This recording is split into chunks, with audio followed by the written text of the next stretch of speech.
اگه یه سایت فروشگاهی دارین بیاین بهتون یاد بدم چجوری برای سایتتون نرخ‌های مختلف پست تعیین کنید. یعنی چی؟ یعنی اگه کاربر مثلا از شیراز سفارش داد هزینه پستش یه مبلغ بشه، اگر تهران سفارش داد یه مبلغ بشه، اگه مثلا یه کوچه خاصی بود اصلا ارسالش رایگان باشه. سلام، من کیانم، خوش اومدین به این ویدیو. منم اول از همه وارد قسمت ووکامرس و پیکربندی میشم. بعد از اینکه وارد قسمت پیکربندی شدین فقط کافیه روی تب حمل و نقل کلیک کنید. توی قسمت حمل و نقل بچه‌ها شما میتونید چند تا کار انجام بدید. یک، کلاس‌های حمل و نقل اضافه کنید که بهش میرسیم. دو، مناطق حمل و نقل اضافه کنید که آقا برای تهران یه قیمته، برای کل ایران اصلا میخواین یه قیمت ثابت بگین. همه اینا رو میتونید از اینجا مشخص کنید که من از قبل 2 تا مورد اضافه کردم، یکی برای خوزستان، یکی هم برای کل ایران. حالا برای آموزش‌های دیگه بوده ولی الان از اول با هم دیگه کار میکنیم. من روی افزودن منطقه کلیک میکنم تا برام یه منطقه جدید اصلا اضافه کنم. بچه‌ها شما میتونید توی این قسمت نام منطقه‌تون رو مشخص کنید. آقا من مثلا میخوام برای تهران بزنم، اسمشو میزنم تهران و نام منطقه هم از اینجا میتونید مشخص کنید. انتخاب همه کشورها که نه، آسیا، ایران و تهران ایران. از اینجا من انتخاب میکنم و روی افزودن روش حمل و نقل کلیک میکنم. حالا شما چند تا دسترسی دارید، یا میتونید حمل و نقل رایگان بذارید. یعنی کسی توی قسمت پرداخت آدرسش رو زد حمل و نقل رایگان پول پستی نمیده. اگه اینو بخواید میتونید کلیک کنید. اگه نرخ ثابت باشه میتونید یه نرخ ثابت ازش بگیرید، مثلا 50,000 تومان، 20,000 تومان، بسته به اون پول پستی داره، من نمیدونم چقدر شده. یا که تحویل محلیه. یعنی چی؟ یعنی مشتری خودش بیاد از مغازه خودتون بسته رو تحویل بگیره. یعنی شما دیگه ارسالی ندارید، خودش مستقیم باید بیاد اون کد سفارش رو بده و تحویل بگیره. که هر کدوم از اینا رو خواستین میتونید مشخص کنید که من فعلا برای تهران نرخ ثابت رو قرار میدم، یا حمل و نقل رایگان بذارید حمل و نقل رایگان رو قرار میدم. روی ادامه کلیک میکنم. بچه‌ها شما توی مرحله بعدی یه سری دسترسی بیشتر دارید. حمل و نقل رایگان نیاز دارد. یعنی چی؟ یعنی شرطی ترش میکنید. برای اینکه حمل و نقلتون رایگان بشه این شرط ها رو باید داشته باشید که چی؟ اگه بدون نیازمندی باشه که کلا رایگانه برای تهران. اگه مثلا حداقل مبلغ سفارشتون یه عددی بود، یعنی مثلا مبلغ سفارشتون کل ثبت خریدتون بیشتر از 500,000 تومان بود، تهران رایگانه. در غیر این صورت باید پول بدید. که حالا میتونید حالت‌های مختلفش رو انتخاب کنید. کمترین میزان مبلغ سفارش باشه، این همون حالا 500,000 تومان مثلا، با کوپن یا بی کوپن حداقل مبلغ سفارش. اینا رو میتونید مشخص کنید که ما معمولا همه قسمت کمترین میزان مبلغ سفارش استفاده میکنن. مبلغ سفارش چقدر باشه؟ مثلا میزنیم 500,000 تومان. درسته؟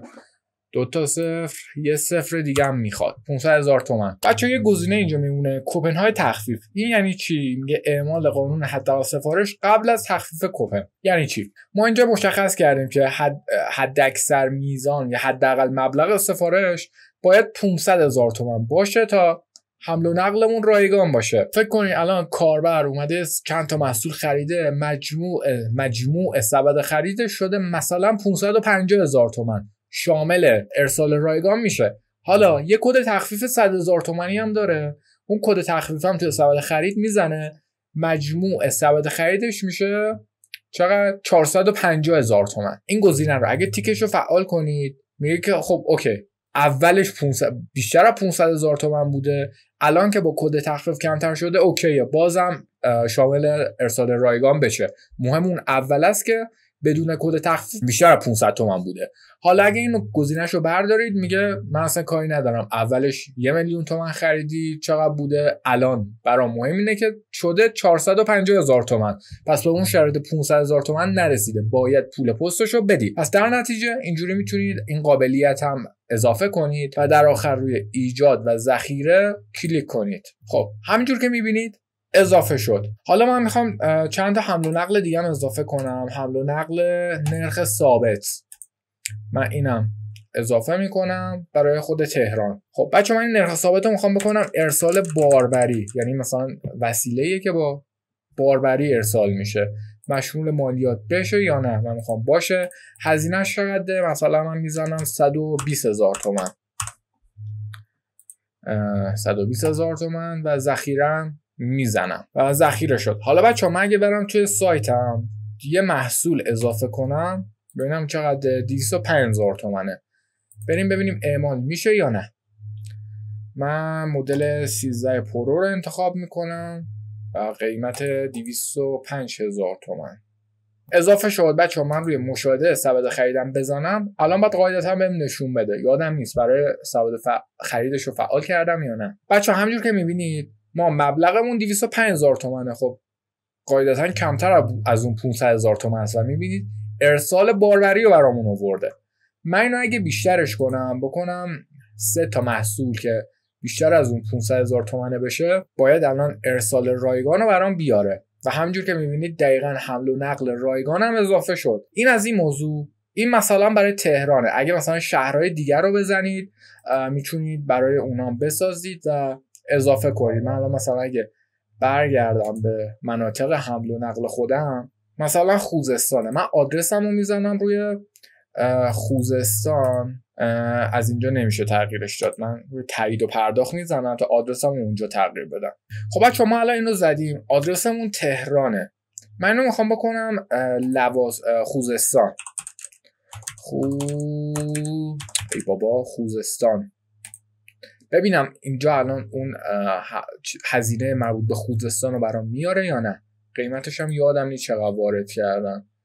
خوزستان نرخ ثابت داره. خب بچه همونجور که میبینید الان برای خوزستان اوورد هزینه ارسالش 530,000 تومان من زدم که حالا هر عددی بدین تغییر میکنه. اینجوری میتونین خیلی راحت هزینه‌های پستی شهرهای مختلف رو بذارین، یعنی هرچی دورتر باشه مثلا بیشتر باشه، اگه خیلی نزدیک باشه میتونه ارسال رایگان یا اصلا ارسال با پیک موتوری بذارین، خیلی راحت میتونه اسمشون رو تغییر بدین.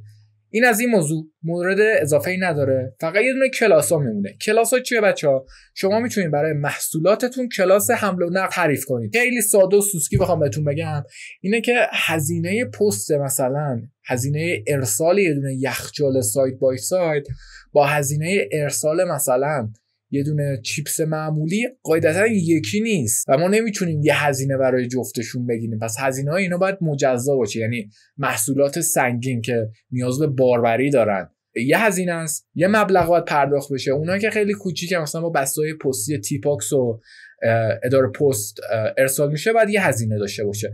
اینا رو باید چیکار کنیم؟ فقط کافیه بیاین تو قسمت کلاس ها یه کلاس جدید مشخص بکنیم. خب همونجوری که می‌بینیم الان کلاسی نداریم، روی افزودن کلاس حمل و نقل میزنیم، یه پنجره برامون میاره که کلاس ارسالش رو مشخص کنیم که من مثلا میزنم کالای سنگین، نامکش هم میتونی حالا بزنین سنگین یا هر جوری که میخواید، یا به انگلیسی یا فارسی مهم نیست.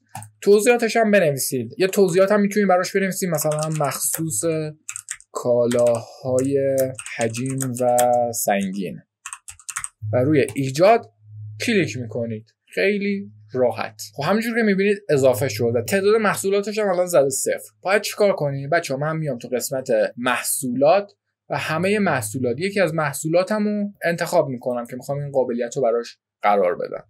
خب بعد از اینکه بچه‌ها محصولمون باز شد فقط کافیه بیایم تو قسمت حمل و نقل، اگه تبش براتون بسته بود بیایم بالا، بیایم پایین قسمت اطلاعات محصول اینو بزنید تا باز بشه. بیایم تو قسمت حمل و نقل، از اینجا کلاس ارسالش رو میتونید بذارید کالاهای سنگین. اینو مثلا حالا این محصول رو در نظر بگیرید که یخچاله، من اینو اسمش رو کنم یخچال. یخچال درست نوشتم دیگه؟ نه، یخچال. و روی بروز رسانی میزنم. حالا تا این محصول یخچالمون بچه‌ها ذخیره میشه برمیگردیم تو قسمت حمل و نقل ها، قسمت مناطق حمل و نقل کلیک میکنیم، برمیگردیم تو قسمت مناطق حمل و نقلمون. حالا بچه وقتی وارد اون قسمت ارسالمون شدیم، اون شهرمون منطقمون شدیم، اون کافیه فقط قسمت نرخ ثابتش رو ویرایش کنیم، مثلا اگه خواستید میتونید جدید اضافه کنید، ولی حالا همون قبلی رو من ویرایش میکنم. میبینید یه قسمت جدید به عنوان هزینه‌های کالای کلاس حمل و نقل اضافه شده که حالا شما میتونید براش چند تا گزینه رو مشخص کنید، مثلا قیمتش و نوع محاسبش که بهتون الان میگم. کالای سنگین هزینه کلاس یعنی هزینه ارسالش چقدره؟ من میگم کالاهای سنگین من مثلا بشه 200,000 تومان درست نوشتم؟ آره 200,000 تومان. نوع محاسبه چیه بچه؟ 2 تا گزینه داره، بر اساس روش، بر اساس هر سفارش. اگر روی بر اساس روش بذاری، یعنی خودش هم توضیح داده هزینه حمل و نقل برای هر روش به صورت جدا جدا باشه. یعنی اگه مثلا یه محصول سبک مثلا یه دونه شامپو خریدین، یه دونه یخچال هم خریدین، با هم شامپو مثلا روش هزینه ارسالش 50,000 تومان باشه، این یخچال 200,000 تومان، مجموع هزینه که باید پرداخت کنه کاربر برای ارسال پستیش میشه 250,000 تومان. یعنی جفتشون رو میاد با هم جمع میکنه. ولی اگر روی دومی بذارید بر اساس هر سفارش، میاد گرونترین هزینه رو به عنوان مبنای هزینه پستیتون قرار میده. یعنی اگه مثلا 10 تا محصول هم سفارش داده باشین، همه‌شون مثلا 20 تومن 20 تومن 20 تومن پول ارسال داشته باشن، میاد اون سنگین‌تره رو، اون بزرگتره رو که مثلا پول ارسالش شده 200,000 تومن رو ملاک قرار میده که آقا کل سبد خرید پول ارسالش میشه 200,000 تومن. از اینجا میتونید هر کدوم خواستین مشخص کنید که من میذارم روی گرونترینه فعلا باشه. هزینه خود پستیش هم مثلا میکنم 30,000 تومن، 30,000 تومان و روی ذخیره کلیک میکنم. حالا اگه من برگردم توی قسمت تسویه حسابم و یک دور سفر رو رفرش کنم، باید الان همه چی فرق کرده باشه. باید هزینه پستیمون بشه 200,000 تومان.